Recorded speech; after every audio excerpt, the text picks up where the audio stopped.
Morgan Wallen in Edmonton. Walking out with... Who should he walk out with, Suits? Well, if he does it with Connor McDavid, then the entire city is going to go, okay, he's staying. Yay. So I'm sure Connor might not want that message right at this moment as he plays along here. But I don't know. I think there's so many greats. I mean, if Gretzky's around, Morgan Wallen has a great song. One of my favorites is Man Made a Bar. And, Gretzky had his own bars and wine labels and all that. So there's that tie-in.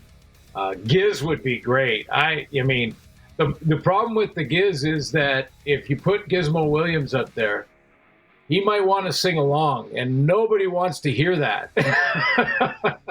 Warren Moon? Oh, nice. That would be outstanding. And then in hour one, I said Darnell Nurse with a balaclava, just because he's been stealing money out of Edmonton for so many years. But then he'd probably trip. He'd hurt Morgan. He wouldn't be able to perform. And then Edmonton fans would just really, really be rattled. Oh, James says, and this is another one we got earlier, Matt Dunnigan. Yeah. And then Barry saying Mark Carney and Justin. Yeah, that idea. Not in Berta. Not over here. Not in Berta. And I won't get into it. But yeah, no, that's not going to work. I just get in trouble there. Are you doing the game? Are you doing the game Saturday here? Yes, I am. I'm doing the Lions first on Friday night, and then I'm flying in day of game to do the Rider game. Right on. You know that Keith Urban's playing right across the parking lot from Mosaic Stadium? So you know my Keith story. You know that one. So in the Grey Cup, when he played Grey Cup halftime in Calgary a couple years ago, Keith, I've been a fan for a long time, partly because of my son loves and admires his guitar playing skills. And so he picked up on Keith Urban early in his career when he was down in Nashville. And that's when I kind of learned more about him, started listening to a bunch of songs. I thought, this guy's great. I love it. And so Grey Cup, and he's halftime. Occasionally, when it's a country artist, our producer would let me, I'd beg him to bring the country star to the booth so that we can meet, say hi, and we could do a quick little interview before halftime. And if it's a country artist, I got away with it a couple of times, and Keith Urban was one of them. So he walks in the door. I'm working with Chris Cuthbert, and he walks in the door to do the promo, and he goes, "Hey, Chris, love your hockey as well. Been watching football." And he I don't know if his people prepped him or if he just did a little Google searching or what he did when he came up in the booth. But here's this big star from Nashville coming up, and he knows Chris, and he knows his hockey background and football background. And then he turns to me. I haven't introduced myself yet. He says, "Glenn, how are you doing? And I know it's your birthday, so we're singing you happy birthday," because that day or that game, the Grey Cup fell on my birthday. So in the middle of the game, Keith Urban sings some happy birthday on national television. And I'm going like, so first of all, this is making me completely uncomfortable because it's not about me up here. It's about them down there. I didn't say that on the air to him, but I just thought, how cool is it for Keith Urban to either just ask his people to fill him in on the guys he's going to do an interview with, or, just do it himself. I don't know how that went down, but he knew a lot about both of us in our careers when he walked in the door. I thought that was pretty cool of him. Classy. Isn't that and again, however it shakes down the smoke and mirrors of it all, but here's my Keith Urban story time with Glen Suitor for Bronco Plumbing and Heating. He plays Country Thunder 2 years ago, I think, 2 summers. When was it? Like recently. My daughter gets right up. So Gabby would have been 10 or 11. She gets right up to the thrust, the stage there. And he comes, and she's like filming him, taking pictures. He gets down. I'll send it to you. Grabs her phone, takes a selfie with him and my daughter. I love it. I love it. And again, classy move. Nothing but class. It's a great point that you make there, Barney. And I think a lot of the guys that get rich really quickly, either through music or through sports, and they get those huge paychecks right out of the gate when they really don't know how to handle them. And a lot of them will think that they're better because of that. Because I'm a rich guy, because I can play the guitar and sing great, I'm better than you. And then you can see that in their concerts. You can see that when they blow you off, when you want an autograph or whatever. Not Keith Urban, not these guys. Usually it's country guys are pretty good. Like I've never run into a country guy, and we've done a lot in the booth. We've interviewed a bunch of them. And, I've never found one that was arrogant, because when you break it all down, as you mentioned, when you break it all down, we're just human beings trying to be the best citizens we can be and be good teammates to those around us. That's really what it's all about. And to tie it to athletes, the grind. A lot of these women and men have grinded in vans, coast to coast, day in, day out. When you work in small media market radio, you see it. Like it is an absolute grind. But let's talk football here, and then. The big topic that's going on yesterday, and it's continued into today, is the hit on Zack. Unfortunately, he's not practicing today. He's in street clothes, in sweatpants, with the Bombers today. Glen Suitor's take on the hit. Was it the right call? Do you want anything more? What are your thoughts? Yeah, I've examined it a bunch, and the rule, there's two things here. There's the rule of roughing the passer, and then there's the interpretation of the rule. What is the standard they're trying to meet? So when you look at the hit, based on the rule and the standard, it's a helmet-to-helmet contact, even though it's the face mask. So if Revis drops his contact there even about 6 inches, and the face mask hits, you're seeing it in slow-mo if you're watching the feed. If he drops that by 6 inches and the face mask hits the number 8, there's no penalty, and Mike O'Shea loses the challenge. But by the standard, by the standard that's in there now, the helmet contact made it a penalty. I don't think it deserves anything more than a roughing the passer penalty. Because when you look at supplemental discipline, now you're looking at things like, has this been something that's happened before with Revis? The answer to that is no. It has never happened, so there's no track record here. And the reason they look at that is because if there's a track record and a guy has done this 4 or 5 times, then maybe it's not an accident.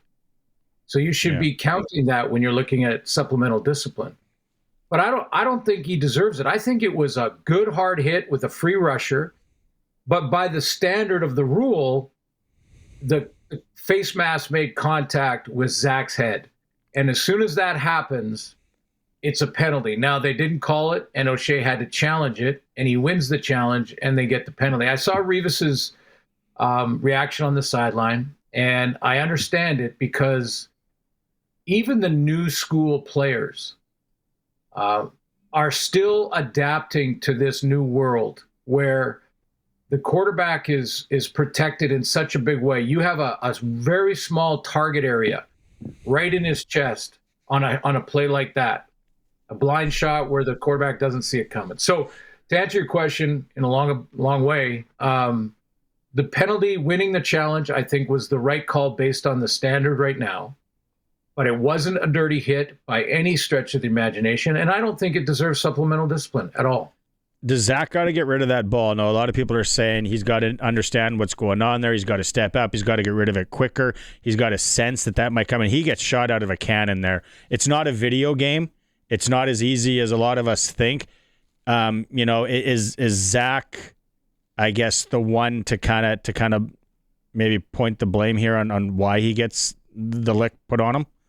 Well, I'd have to know all 12 assignments to know that. But, generally speaking, when you look at it, if there's one more rusher than blocker, okay, so if they bring in a receiver and they have Brady Oliveira in there blocking as well, and Rivas comes free, then basically what's happening is there's more than 7 rushers, the 5 O-linemen and the 2 protectors.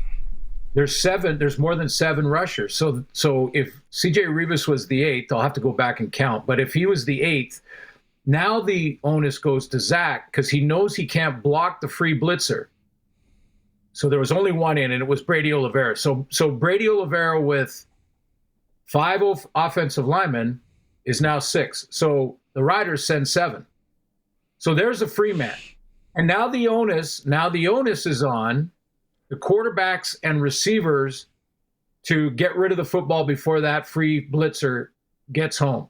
And maybe it was a receiver that didn't notice it and just had his back to Zack. Yeah. So Zack's not going to throw it to his back. So that could be, an assignment break. You got to, if you see the extra rusher as a receiver, you've got to design hot route to create a target so he can get rid of it without getting hit. So yeah, I mean, it's really 12 men that have to decipher it all and have to do it in split seconds. But the assignment should everyone kind of just stay out of it on the lane of he's got to retire, he's got to stay out of it. I know Mike O'Shea's getting into it a bit with Milt Stegall and all that, and everyone just wants safety for him, for players for sure, father, kids, all that. Should everyone just stay out of that, let him make his decisions, see where it goes? Absolutely. I mean, absolutely, Barney. I mean, this is, I heard Milt, and, I'm going to respect, he brought up his son. If this was my son, as I'm paraphrasing, I wouldn't want him playing any longer. And with what just happened with Milt recently, I'm going to give him the benefit of the doubt there for sure. I'm not I mean, that hit him differently than I think most people because of his last year. So, but for me, it's 100% Zack's decision, and he will have medical experts to help him make that decision. He will consult with his family to help make that decision with his wife and his family, and then it's up to him. And if he wants to continue to play, then let's, that's great. I mean, he's a grown man, and he'll make his decision, and it's none of our business really. Do you learn more about the Bombers after the last 2 weeks than the Riders? We've talked about the Bombers and where they're at right now. I've used this term a few times now, though, but the cloak of invincibility is no longer there. And there's a lot of reasons for that. You could say maybe they're getting a little older. They had to replace some star players. They've had injuries to guys like Dalton Schoen. Whatever you want to say, they don't have that, that 7-point lead before the team gets off the bus kind of thing. But they still have the talent to win. I learned more in this game about the Riders because I know how difficult firsthand it is to win that second game. It is a tough 2 points, and I don't care what that team is. I mean, that could be a 1-7 or 1-9 team. And on the second game after Labor Day, it is really tough for the Riders to go in there and get a win. And so when they did, and Trevor had very good protection from the majority of the game, did a little running too, which was interesting. I thought Joe might have a big game, but maybe he was forcing a little bit, trying to, fighting it a bit because he wanted to be a guy. I really liked the secondary play over the last month. I mean, Tavon Campbell, yes, with a couple of picks and being atop the league now, but when you give Trevor time like this, it won't be picture perfect every series, but you're going to win games. You're going to win games. And I think I learned that the Rider discussion on are they the best team? Is Calgary the best team? Can they win the second Labor Day game? Yes, and yes. They are the best team. The best team in the league by record. And they went into hostile territory and won a game that is almost impossible to win every year, no matter what the records. So I learned more about them. I just think they're a well-coached team that perseveres. Calgary losing to Edmonton. I don't think a lot of people saw that coming. And then Calgary also losing Armalade. Yeah. That's a big hit because that D line was 1 and 1A were the Riders and the Calgary D line. They that's a ranking that went sideways, not down, up and down. And you heard, and when you're listening to Dave and Luke, sorry to interrupt, Glenn, but you're listening to Dave and Luke, or I'm watching a game Calgary's playing, and you're calling the game. Like, he might not be, getting 4 or 5 sacks a game, but he's being mentioned all the time. Armalade, right? So he's effective. He's a guy. Sorry. In the Labor Day rematch, I went and watched the game tape from the first game on Labor Day in Calgary, and went back and looked at that and saw how they were providing pressure. How were they getting so much pressure on Cody Fajardo? And what they were doing is sending Flo Armalade up the field with a speed rush that is as good as any in the league because he's so quick off this line of scrimmage, out of his stance. And with that speed rush, they only had to rush 3 because they were forcing Cody. Armalade was getting there so quickly, they were forcing Cody to step up. And when he stepped up, he was stepping into the defensive tackles, even though there was only 3-man pressure. And then they took Clarence Hicks, the 4th D lineman, and they spied him. They just left him on the line of scrimmage. And any way that Cody escaped, once he stepped up and escaped left or right, Hicks would track him down. And that's how they were getting all the pressure they were getting. But the key to all of that was Armalade speed off the edge, making Cody step up into the pocket. And we talked to Arash earlier, and you look at when you really now at 2 games after Labor Day, not where the Riders are at 10-2, and then Calgary's 8-4, but you look at Winnipeg, BC, and Edmonton. But toss up, who knows who is going to be sitting in that 3rd spot in the West? Yeah, the Edmonton Calgary game, the rematch, that was to me the biggest upset of the season for Edmonton to beat Calgary. And that was before Armalade. I mean, when you just looked at the numbers, the personnel, the matchup, what happened on Labor Day the week before, you added all those things up, this was looking like a Calgary blowout. And Edmonton they lost Jake Serezna, they lost Nick Anderson, they lost Niles Morgan, their 2 stud linebackers. I mean, they were hit hard on the defensive side, and they took it to Calgary in that game. So that was, to me, the biggest upset, and it puts Edmonton right back in the thick of things. Here's my problem with the BC Lions. I've said it a couple times. I thought they had their best game of the year in Ottawa defensively, and then they couldn't get a stop at the end when they absolutely needed one. Yeah. And I went, there they go. Like, what is this defense all about? I mean, that was a game that not only was winnable, but it was a game that they could have buried early in it. And, Dustin Crum, the backup quarterback, comes all the way back. And when they need it the most, the defense can't get a stop. So that's their problem. I mean, I like I like Mike Benavides. He's a good friend. I'm hoping they get it figured out because I love the race for that 3rd spot. And not only the 3rd spot, Barney, but the crossover. The crossover. Yeah. That's what Colson was just saying. You look at the way it stands right now, like 4th and 5th in the West is tied for 2nd in the East. One of those years. Yeah. And, still a lot to be sorted out here. And it looks like Montreal is going to bring McLeod Bethel-Thompson off the injured list. I saw that on social media today because they just weren't getting it done with, what are they on now? They're 3rd or 4th string quarterback, I think. We'll see. But a lot to be determined here. But I learned that, again, that the Riders this weekend can win in a lot of different ways and are facing adversity much better than they did last year. When something bad happens, like that fumble early, they didn't give up a touchdown, and with all the crowd going nuts and the momentum all on Zack Collaros' side, and Zack was still in the game at that time, and they held him to a field goal.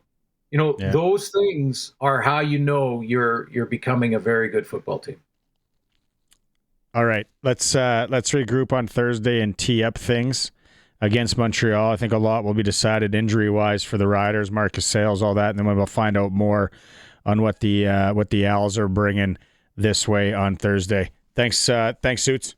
Sounds good, Barney. Thank you. Get a hold of Gizmo. Ask him if he's walking in with Morgan Wallen. But I'll tell him he can't sing. You can go up there, but you can't sing. That's right.